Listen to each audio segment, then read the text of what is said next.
चाहिँ सबै फ्यामिली मिलेर चाहिँ आज बिचतिर आएको।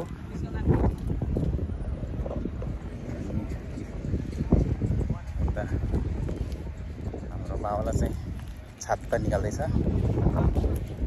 यी हेर्नुस् समुद्रको छेउ भनेको यही हो।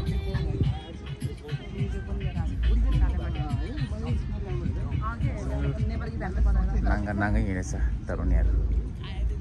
हामी नै अब खेल्न जानको लागि रेडी छ। आमालाई चाहिँ नाङ्गै तै खाएँ तारंगा पनि कोही लिमले छेउनेर लोबले देखेर परिसम तारा गाउँको खोलामा खेलेको यहाँ निकाल्नु पर्यो। अब यो 15 मिनेट पुग्नुपर्छ भन्ने लागेर रेडी भइसक्यो। म चाहिँ खेल्न जान है। अब उता खेल्न जानको लागि रेडी छ। पुरा नाङ्गै भइसक्यो। अब यो ठ्याक्क यस्तो छोडेर गएर जम्मै हम्फालिहाल्ने हो। ल ठिक छ। समुद्रको छेउ हेर्नु साथीहरू, यही हो पौडी खेल्ने ठाउँ। अब हामी नै गएर जम्मै खेलिहाल्छौँ।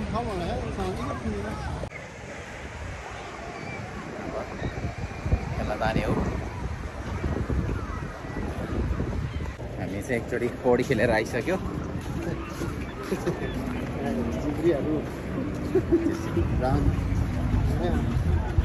तरुनीहरू चाहिँ मजाले खेल्दैछ।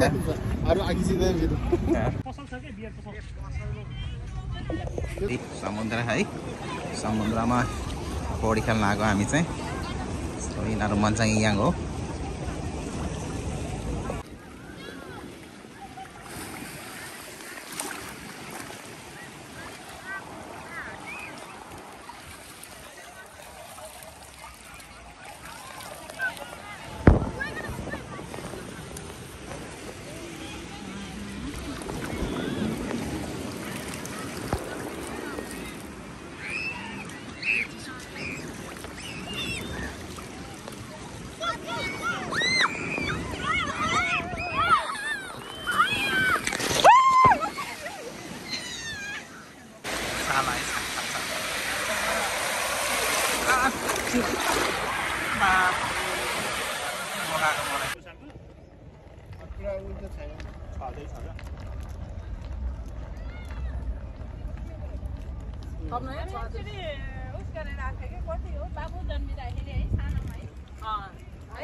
अहिले चाहिँ स्विमिङ सकेर चाहिँ यसो चनाचरपट्टि खाँदै हो।